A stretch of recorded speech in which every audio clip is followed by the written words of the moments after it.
I'm Michelle. And I'm Katherine. And we're here at the Healthy Hurried Human podcast, where we talk about keeping pace in a world that never slows down. Michelle, my niece is applying for jobs right now and literally is at home currently working on a personal assessment, job behaviors assessment. Let's talk about how those help people or what they mean. I love this. I love talking about this because it's a big, I don't know, not a frustration, because we hear, when we go into companies, we hear them, oh, we do the DISC and we do the Enneagram and we do the Berkman and we do all these, and they're great. They are great tools. I am for them. I love them. They're so fun to look at. And lots of people like identifying things about themselves, helping people, but they aren't, those really test kind of our personality, our communication styles, but they aren't bringing awareness of self.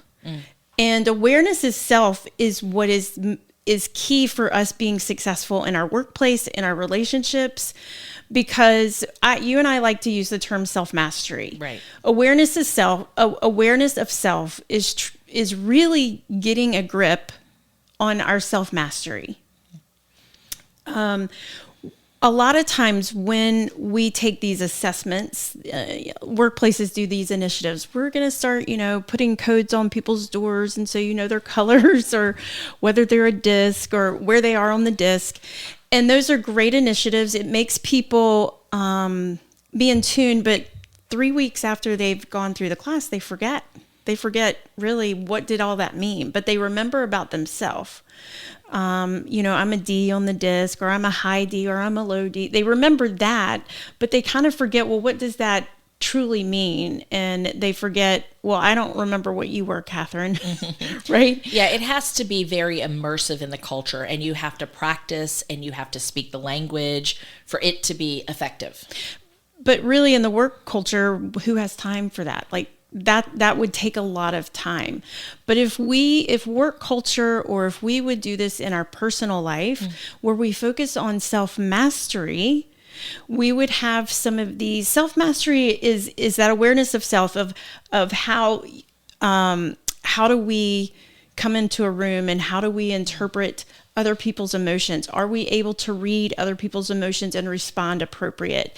It's the emotional intelligence, EQ. So self-mastery is kind of the new way of talking about emotional intelligence.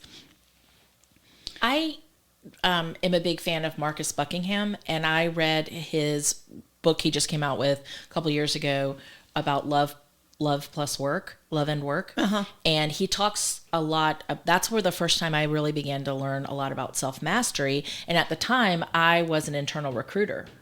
And it caused me to ask different questions in my job recruiting, because let's say I had someone come in and say, well, I'm a really fast learner. Well, if I'm hiring a fast learner, then that means the person they're working for has to be a fast teacher.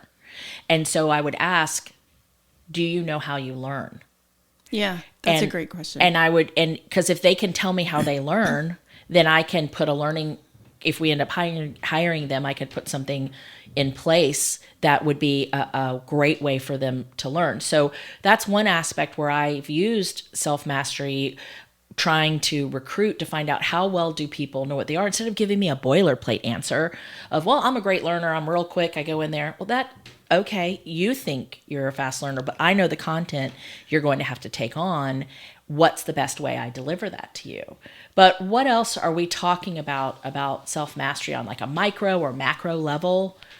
Where else do we need to focus? I think self-mastery it's on both, but you have to decide on a macro level. I think you have to think work, because macro level, you're interacting with a lot of people. Micro level self-mastery is what's going on your inner thoughts and emotions.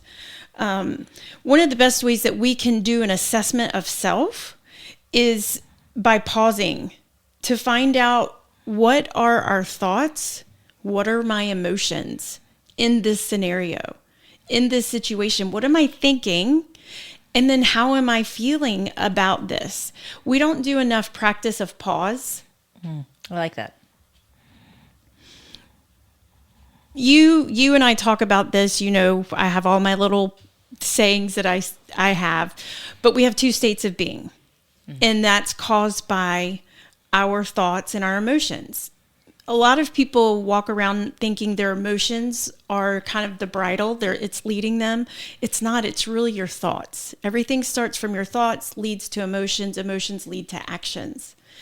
And if we could do the practice of pausing just to ask ourselves, what am I thinking right now as I walk into this room and I'm starting to feel clammy and anxious and whatever? Is it because my boss is in here and my boss has been kind of giving me the cold shoulder? Am I not part of the team like I thought I was? The thoughts start racing, and that's where we're getting the clammy hands, the racing heart, the thing in your gut. So when you identify that your actions are tied to an emotion and from these thoughts, what do we do? How do we move forward? For me personally, I realized that when I was stressed, I would go to the kitchen and make a cup of hot tea and get a snack. And before I had to do a task I didn't like, I'd have to go to the kitchen, get a snack. I like to make tea in a teapot. But I began to realize that there was a pattern, and it was always before doing a task that was not my favorite, usually data entry of some form. And I began to realize I associated that I needed something comforting in order to psych myself up to do this task. So once I had that in my forefront of my thoughts, it was, well, do I really need the snack, or why do I have to do this, this data entry part? Is this okay? Sometimes when you realize that your actions are tied to emotion, how do you evaluate, should I stop this action? Well, you were practicing the pause because you engaged enough to say, oh, I do this because it brings comfort to me. A lot of times right now, what I'm seeing with people and clients that I'm meeting with is they're binge watching or they're scrolling because it's a dopamine hit, and it allows us to disengage because I don't want to engage with this thing that makes me uncomfortable or irritates me or frustrates me. I go in my office to do balancing our budget, and I hate that. Every time I'm like you, I put it together that I'm like, I kind of find a scroll. And then I've wasted 30 minutes because I'm trying to do anything to avoid, because avoidance, we have learned in this hurried pace, that's how we've learned to cope with our hurried life, is avoidance. And you did exactly what you needed to do, which is at least practice the pause to say, what am I doing? Do I need this? Now, because you've paused long enough, you can decide whether that's a healthy coping mechanism for you. You have to decide that. Don't ask a nutritionist. Don't ask an exercise expert, because at that time because our life changes and what's our capacity. And if we have a friend who loves to do marathon things. And if you're in the middle of that, you might say, that's actually not real. That's actually harming me because I'm going for another goal right now in my life. And if I'm going to have tea and biscuits every 3 hours, probably not going to help me get to that goal, right? So you have to make that assessment for yourself of, is this a healthy coping mechanism? We all have coping mechanisms. I feel like there's a lot of information out there that would tell you, Katherine, that's a coping mechanism. You need to not have that coping mechanism, because coping mechanism tends to have a negative connotation. Right. And it's like, maybe you do need to have the tea. Maybe you decide I don't need the biscuits, but I don't know. Did it help you get progress? Did it help you become where you would go do your work? I'm sure your boss would rather you do the work than not do it.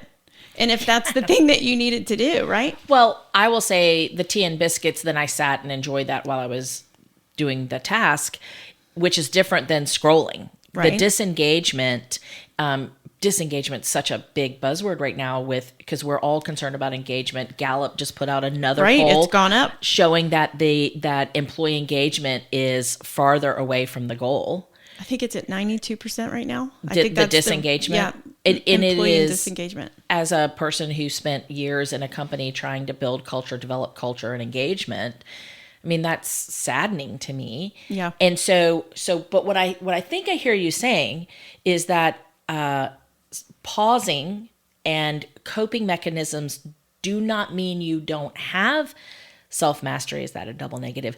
It could, like, there are healthy ways to cope and there are unhealthy ways to cope. That's right. And the one, like, to be honest with you, the scrolling, the Apple Watches, the disengagement that happens when we get a bleep on our watch So in the easy. middle of a conference room board meeting or meeting that's important, that pulls us out of the moment.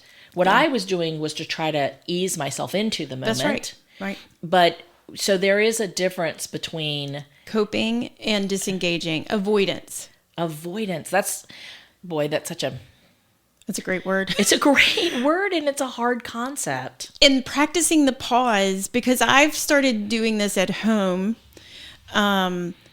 when I feel like I'm scrolling, because scrolling I didn't do it 2 years ago, and I've realized, wow, that became really addictive very quickly. Mm-hmm. But I started realizing I was doing it when I was uncomfortable, or I just didn't want to deal with, kid stuff or whatever was hard. And I've started practicing the pause and just simply asking the question, am I trying to avoid right now? Not always. Not always. We just got a new puppy and it woke up at 4 a.m. And so it would stop and not wake up the house. We went and laid on the couch together, and me and the puppy scrolled because what else is there to do? I wasn't avoiding anything other than trying not to let this thing wake up the house. But you have to have the self-awareness to ask yourself the question without judgment. That's the key, without judgment. Because if I ask some people, they think scrolling is bad 100%. It's mindless. It's not good for your brain, or tea and cookies is bad. You can't ask anybody else. You have to ask yourself and take the judgment out. When you take the judgment out, we tend to be more honest with ourselves. Taking the judgment out helps us be honest. Learning to be more gracious to ourselves. That's right. This episode of The Healthy Hurried Human is brought to you by Barclays Market. Conveniently located to meet your needs, Barclays Market is your go-to destination for fuel, snacks, and more. We're grateful for their support. So you kind of danced around self-awareness there about yourself, learning That's to what be I do. aware of self. But self-awareness can also be your interaction with others. Because we've talked about self-mastery and self-awareness being two different sides of the same coin. That's right. Self-mastery is two sides of the same. We're going to talk about that a lot. A coin has two different sides to it. Self-mastery is looking at yourself and understanding your thoughts, your emotions, and how's it impacting you. The other side of self-mastery is understanding your thoughts, your emotions, your actions, and how they have an influence or an impact on those around you. You cannot have one without the other. We cannot have self-mastery without both sides of the coin. Mm-hmm. It's never going to be good enough if you don't mix in with others. Well, if it's always about your thoughts, your emotions, you become pretty self-absorbed fairly quickly. Mm-hmm. And since Healthy Hurried Human, it's how do we apply this at work? It can't be all about your thoughts and emotions at work. You need to be aware of that. You need to be taking care of yourself, but you have to think about your thoughts, your emotions, your actions, and how they impact those that you're around, those you influence. Whether you're a team lead, a manager, the CEO, or your customer. Your thoughts lead to your emotions that then lead to your behavior. I mean, we all see this all the time. Customer service. You get the wrong person on the wrong day, it's now ruined your day, and you didn't do anything. But we also know the other side of that. When we get somebody who's just amazing and they were just happy. This happened to me recently. This is so simple, where I walked into one place, an auto place, and it's run by it's all young men in there, and you walk in, I think they're being charged to turn over very quickly, and you can see it on them. And when you walk in, they don't greet you. They're like, "What's your phone number?" Mm-hmm. And I thought, hey,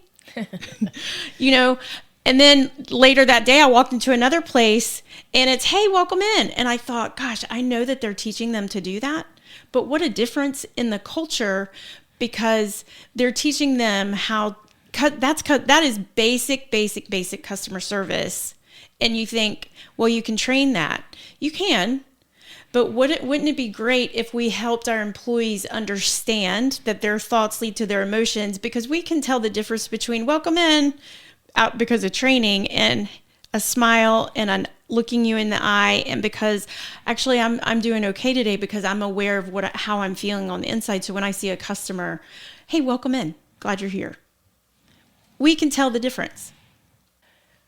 I had a recent college graduate ask me what she should do to prepare for job interviews. And right off the bat, I said, know who you are, know what you bring to the table, know what makes you different than every other applicant they're going to see. Again, it's all under this banner of self-mastery. And unfortunately, we are lacking in our society of teaching. We talk a lot about be individual in how you dress, be individual in how you style, don't conform. We try to encourage that, but we don't take a lot of time to teach people to inwardly assess what they love, what their uniqueness is, what they bring to a job, what their personal values are.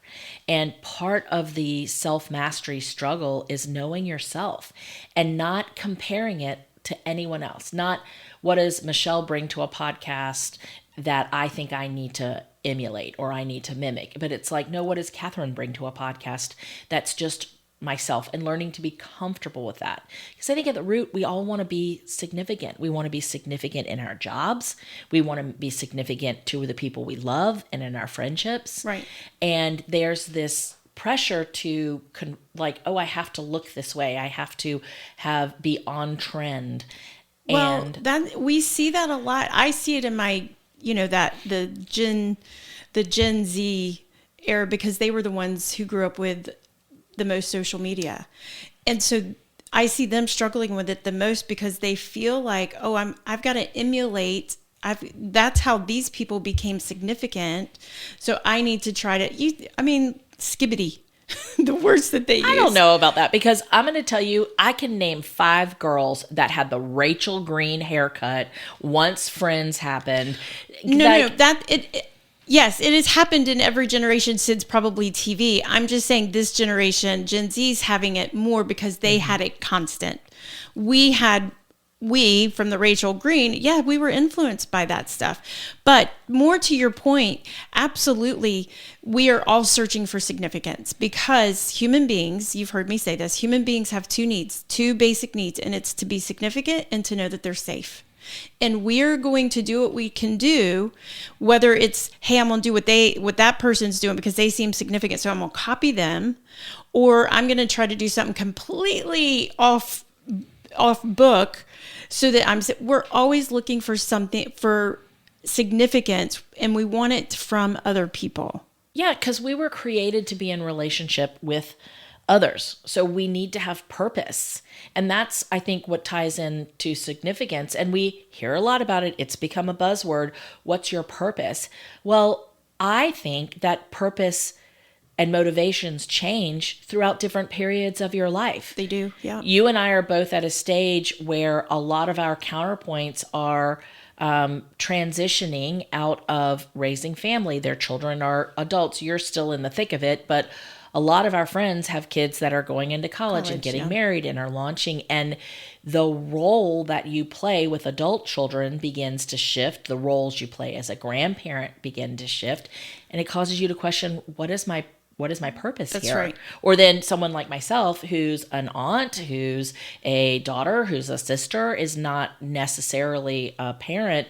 These roles are shifting as well. And also how we engage to the world around us changes at these different stages in our lives. So how do we stay important and significant and have purpose? I think it all goes back to if you know who you are. Self-mastery. Self-mastery. Knowing what you bring to the table, knowing what you have to offer. It's also a great boost of confidence. When you walk into a room and you know what you have to offer, and that what you have to offer is something good. That's a gift. That is such a gift that I wish we could wrap up in a box and give to people to help them identify. Like when I have a 19-year-old son who's struggling with that. And I wish that's what we could give to our children, what you wish you could give to your nieces, what we could go on college campuses and say, we're going to wrap this up for you. And it's a gift. It is a true gift that I think we're middle-aged and you start to find, I think we start to find that within ourselves closer to middle age. And it's something that I wish we could give at 20, at 25. Yeah. But here's the great thing about Healthy Hurried Human. I believe with my whole heart, my whole career is based on this, that there are tools that help us unwrap that gift within our, to help us identify what is it that causes great emotion in us that we love and we want to chase. What do we spend our time thinking about? What is it that we want to give to the world? That that is such a there's a word for it. I can't think of what's the English word for it of spending time thinking about that. What is it that you want and you love that brings up emotion in you that you love to think about? That if you could block out the world and you could create a masterful world the way you wanted it with something that just ignites you, that to me, I'm like that is a worthy thing to spend time on. You know, as you're saying this, I'm thinking about the key functional indicators that we're going to start talking about in later episodes. And you basically talked about two of them. There's when you and I started working together a little over a year ago, and you started showing me some of these practices and things that you had. And I said to you, the one specifically about being purpose driven, here's a little heads up, we're going to be talking about that. I looked you dead in the eye and said, I don't think I've ever thought about what my purpose in life is. That's right. And you said, you have. It's there. You just haven't taken the time to think about it. We get so distracted by our roles. You were just talking about that. And because our roles change from the time that we're 20 or we get married or we're not married and we're a daughter, we're a friend, we're an employee, we're a mom, our roles change. And I see this a lot with moms who have empty nesting. All of a sudden that role has changed and they start questioning, what's my purpose? Because we confuse role and purpose a lot. But we don't want to give too much away because we're going to be talking about that. Well, and that's one of the purposes of this podcast is we're trying to lay down terms and an understanding and definition of the terms we're going to be using when we get into the KFIs, so that everybody will be kind of caught up to speed about what these mean. We talk about self-mastery. We talk about self-awareness. We talk about significance and purpose. And a lot of times, I still remember this one movie that I just loved called Center Stage. It was about ballerinas in New York. And there was one who was struggling, and the instructor said, go back to the bar and go back to the foundation that built you. And for those who have the ballet bar, sorry. Yeah. So for those who are big fans of ballet, you understand that like you start with a warm up and they're basics that you learn in your first ballet class. What position are you in? You stand in position, you do these motions and you work through them, and it goes back to center you. And I think about that's such a significant thing. And I always say that'll preach, that is like, I could build a whole teaching episode around going back to the basics of and the fundamentals of who you are. And it's a practice that if we're lucky enough to be raised with people who speak into our lives and that will call us out. I think of a dear friend of mine named Chad Zimmerman who looked at me 20 years ago and said, Katherine, you can speak to large groups of people and not be afraid. And I said, well, that's not a strength. And he goes, do you know it's like the number one fear? And I think about that when I've had the privilege of standing in front of groups of people, or I work for a company filled with introverts and somebody has to take the mic. And I think of his words, and he spoke that truth into me. And I took that as, this is part of who I am. I'm so thankful that he did that. Yeah. And if you're fortunate enough to have people who take the time to speak into you or call things out from you, to give you significance and to understand how you fit in the world. Some of those things people don't say to us. Maybe we should. Listening to those things is part of, that's a practice of self-mastery. Listen, people are going to speak things into you and they mean good, but you have to be able to metabolize it, to filter it, to say, is this true about me? You knew that was true about you. You didn't argue. I didn't know it was You just didn't know it was a strength. And so we have to be willing to listen, but we have to filter, and we have to know, is this true? And if that's true, maybe I've been scared of that truth, or maybe I didn't want that to be something. We're not drawn to that. But that's part of self-mastery, is being able to sit with that. I love your analogy of going back to the ballerina bar. For those listening, that's not the bar where ballerinas hang out, but the one they work on, of going back to the basics, because that is such a big practice of self-mastery, is going back to, really, I take people back with my clients. I take them back to childhood, in the sense of not trying to get their history, but I want to know when you were playing in a room, and when you were doing make-believe, and when you would form groups with your friends, what were some of the things that brought you great joy? And it's amazing to me, because people will say, oh my gosh, I haven't thought about that for 20 years. Does it still spark something in you? Yes, it does. Well, there was this whole thing on TikTok, which I'm like, how did they like announce it in April, and then like everybody needed to do this? Because I missed the memo, where this past Christmas, people were giving childhood gifts back to their parents. Like, they had heard the story of their mom saying, I used to have a Cindy Lou Who doll, and I loved that doll, and it got lost, or like my parents are, and they'll find the doll and give it to their mother or their grandmother and film the reactions, or their dad, of the board game that they loved, and watching the joy and the emotions that it conjures up of these older people getting to have what they had lost a significant part of their childhood. I didn't see that, but I absolutely love that, because it happens to us as we age. It's part of the human development, where nostalgia, where we start to long for, and this is simpler times. That's why I think Healthy Hurried Human is going to be so well placed, because we, as people age, that their human development, they want to go back. They want simpler times. They want what brought them comfort.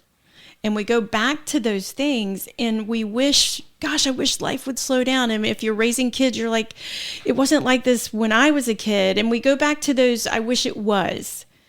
And the reality is, we're not ever going to get there. We have talked a lot about that thoughts can fall into two different categories. That's right. Yep. Our thoughts, they do fall into two different categories, and that is, they either hold us captive or they set us free. And it's not as simple as going, well, I'm this emotion of loneliness, well, that's a captive emotion. It's keeping me here and I can't get out of it. And when I feel lonely, I have the thoughts of like, why does life even matter? I'm going to be alone it just starts to spiral. And then it leads to emotions of sadness. And then it leads to actions, which can be, I'm going to hibernate. I'm going to make it worse. Nobody loves me. I'm going to stay in my room. Maybe I'm going to eat, or I'm going to drink, or I'm going to binge. I'm not going to go outside and get sunshine.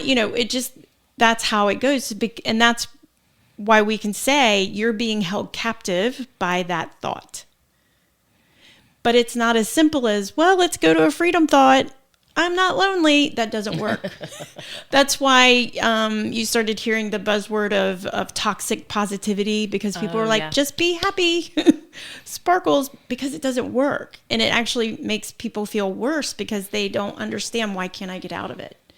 And I think next episode, we're going to dive deeper into what do we do with captive thoughts versus how do we move from captive thoughts into a place of freedom?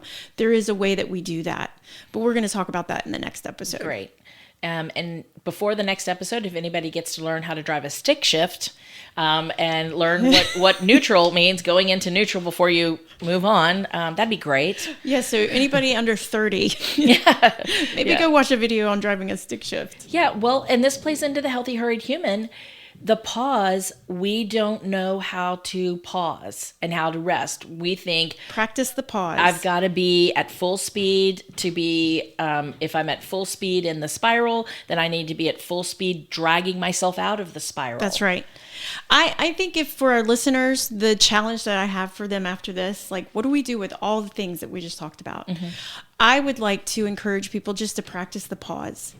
Practice the pause. Ask yourself, if you're noticing something that you're doing, why am I doing this? What is it that I'm trying to either cope with or avoid? Or what was the other thing I said? Avoidance, coping, or disengagement. Yeah. What am I trying to do? Practice the pause. Why do I need that dopamine hit right now? Yeah. Is there a bigger reason? We're not saying stop scrolling. We're not saying don't go snuggle with a puppy on the couch, because I think that really is healing. But we're just saying, just become observant. That's another key part of self-mastery, is to observe. You don't have to change. Just observe. Write it down. Take a note. But begin to practice the pause, the observation of self. Yep. The one side of the coin of self-mastery is observing and being self-aware of what you're doing, how you're thinking, and how you're feeling. And then what's it causing me to do? The other side is self-mastery when it comes to others. But I think for this episode, it's just enough. We want you to focus on yourself and pay attention to yourself and what you're doing. What are you thinking? What are you feeling? What's it causing you to do? Practice the pause. Practice the pause. Thanks for listening. The Healthy Hurried Human podcast is presented by Foxygen Consulting. At Foxygen, we provide business and performance psychology and consulting. We believe healthier people make a healthier workplace. Foxygen Consulting, breathing new life into your organization.